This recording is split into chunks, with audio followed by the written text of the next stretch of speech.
서울 금천구 출신의 최기상 의원입니다.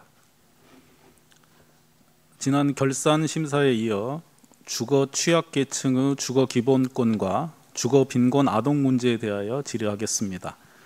저는 지난 9월 7일 예결위 결산 심사 때 주거 빈곤 아동 문제에 대해서 국가와 지방정부가 더 적극적으로 개입해야 하고 아동의 수요를 고려한 맞춤형 주거 복지를 설계해야 한다고 지적하였습니다. 오늘은 이어서 주거기본법상의 주거약자 지원이나 주거급여법에 관련된 주거급여 관련한 예산을 중심으로 홍남기 경제부총리님과 노영욱 국토교통부 장관님께 주로 질의할 예정입니다. 먼저 이 통계를 하나 말씀드립니다. 2019년 통계청에서 발표한 자료에 의하면 94만 명의 아동이 지하나 옥탑, 고시원, 컨테이너, 모텔 등 비주택에 살거나 최저 주거 기준에 미달하는 열악한 집에서 생활하는 등 주거 빈곤 상태에 내몰려 있는 것으로 나타났습니다. 2019년 통계입니다. 그 무렵 이후에 언론에 난 관련 기사들의 제목입니다. 베란다 건조대 및 그 아이의 외딴 방, 벌레가 들어와 청력을 잃었어요. 아이들 위협하는 집, 천장 바닥 내려앉고 곰팡이 천지에 커가는 아이들. 관련하여 2020년 서울시 아동가구 주거실태 조사 보고서를 보면 상황은 더욱 심각합니다.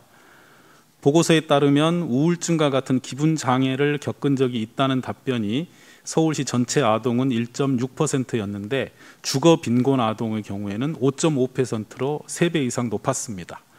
행동 장애 비율 또한 전체 아동 0.9%에 비해 주거 빈곤 아동은 2배 가까이 많은 1.6%로 나타났습니다.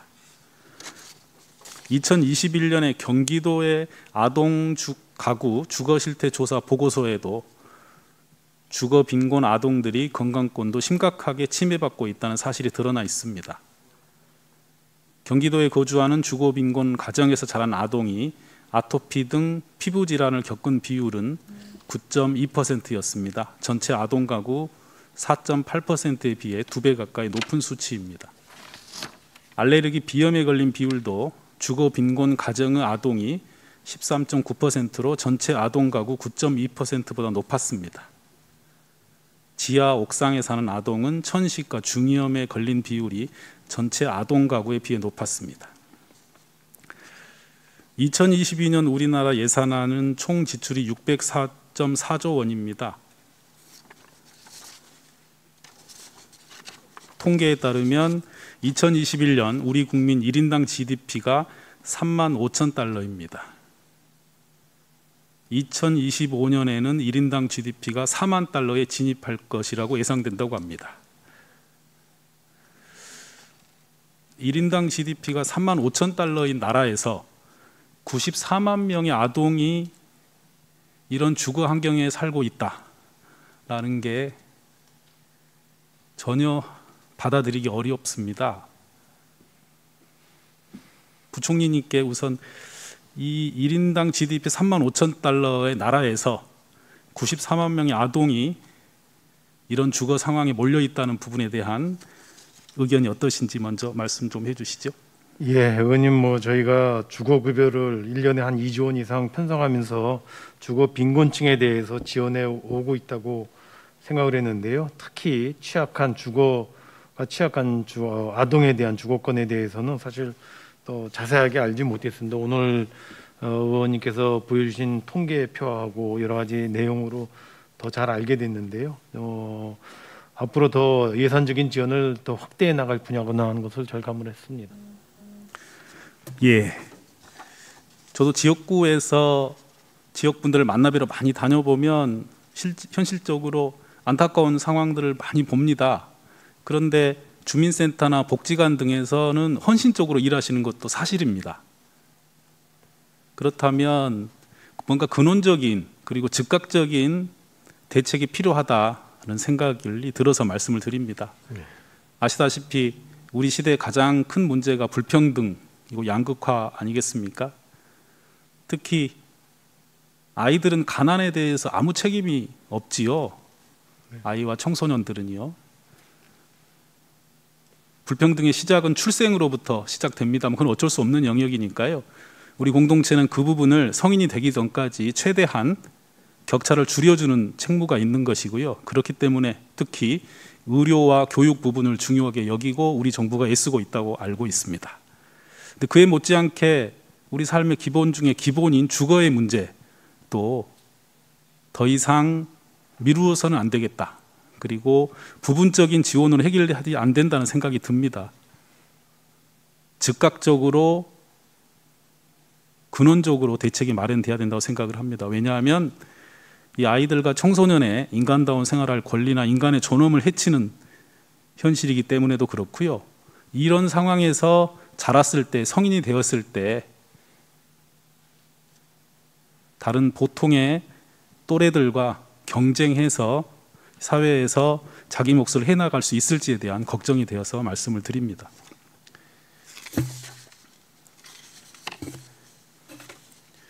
(94만) 명의 아이들 통계를 말씀드렸는데요. 이 93만 명의 아이들이 당장 따뜻한 환경에서 집다운 집에서 자라날 수 있도록 하는데 얼마의 예산이 들지 한번 생각을 해보았습니다. 제가 이 부분에 관해서는 전문가가 아니라 다시 한번 부총리님께 여쭤봅니다. 우리 정부에서 목표를 과연 94만 명의 아이들을 0명으로 만들겠다는 목표를 과연 5년 임기의 정부가 세울 수는 없는지, 그렇게 세우는 게 현재의 법 제도나 현실에서 어려운 일인지, 94만 명의 아이들을 0명으로 만들 때 한 명당 1억 원이 든다고 가정을 했더니 94조 원이라는 돈이 계산이 되더라고요. 물론 아주 많은 돈입니다만 5년의 계획을 세워서 이 정책을 수립한다면 혹시 시행 가능성은 없을 것인지 관련해서 우선 부총리님께 답변을 부탁드리겠습니다. 네, 의원님, 저희도 그 주거 빈곤층에 대해서 주거급여를 드리고 있고 또 아동의 주거권에 대해서는 특별히 별도의 주택을 공공임대주택을 공급한다든가 하는데요. 저희가 최근에 예산으로 지원해 오고 있는 물량의 몇만 호라고 하는 물량하고 비교해 본다면은 글쎄 5년 내에 이렇게 의원님이 지금 지적하신 93만 원을 커버하기는 여러 가지 어려움이 클 걸로 생각하는데요. 뭐 5년 내 못하더라도 지금보다는 조금 더 속도를 땡겨서 커버를 해야 되겠다는 생각이 듭니다. 2019년에도 이게 정부가 그 관계부처 합동으로 아동 주거권 보장 등 주거 지원 강화 대책을 발표했습니다. 네. 거기 보면 비주택 13,000가구의 공공임대 우선 지원을 확대하고 영구 국민임대까지 다양화할 것이라고 돼 있고요. 공공임대주택 무보증금 제도도 확대하고 공공임대주택의 필수 생활 가전을 빌트인으로 설치한다는 구체적인 내용도 있습니다. 부총리님, 이 대책이 계획한 대로 예정대로 적절하게 진행되고 있는지 먼저 말씀을 해주십시오. 예, 당장 그 지난번 대책 내용대로 진행은 되고 있고요. 특히 내년 예산과 관련해서도 특히 보호 종료 아동 같은 경우는 저희가 임대료를 무료에서 50%로 감면해주는 제도라든가 또는 특히 2자녀, 3자녀일 경우에 월 임대료를 일정 부분 깎아주는 등 주거부담 자체를 경감시켜주는, 주거부담을 경감하는 지원 내용은 착실하게 진행해 오고 있습니다. 그러나 아까 말씀드린 대로 물량적인 측면에서 이 정책의 혜택을 받는 물량이 턱없이 부족해서 저도 뭐 그 아까 94만 원이라고 하는 의원님 지적하고 비교해 본다면은 좀 그런 측면에서 좀 많은 자성이 생기게 됩니다. 예, 감사합니다. 노영욱 장관님께 그다음 이어서 좀 질문하겠습니다. 예전에 그 2000년대 초반에 TV 프로그램 중에 러브하우스라는 제목의 그 집을 고쳐주는 프로그램이 과거에 있었습니다. 그 주거 빈곤에 처한 가정의 주택을 개조해주는 내용이어서 주말에 하는 프로그램이었는데요. 그 내용 자체가 이게 좁고 이게 더러워 보이는 위험한 집을 수납 공간이 뛰어나고 동선이 편한 예쁜 집으로 개조해주는 프로그램이라 저도 많이 보면서 가슴도 아파했고 동시에 흐뭇해했고 기분이 좋았던 프로그램이라는 생각이 났습니다. 그래서 현재 운영하고 있는 주거 대책 등이 많이 있는데요.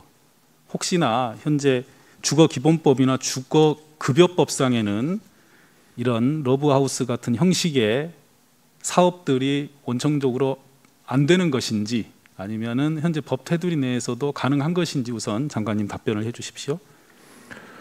예, 뭐 주거기본법이나 이런 데에서는 뭐 최저 주거 기준으로 국민들이 그 갖출 수 있도록 그 지원을 할 수 있도록 되어 있기 때문에 법의 근거가 없어서 못한다는 얘기는 안 될 것 같습니다.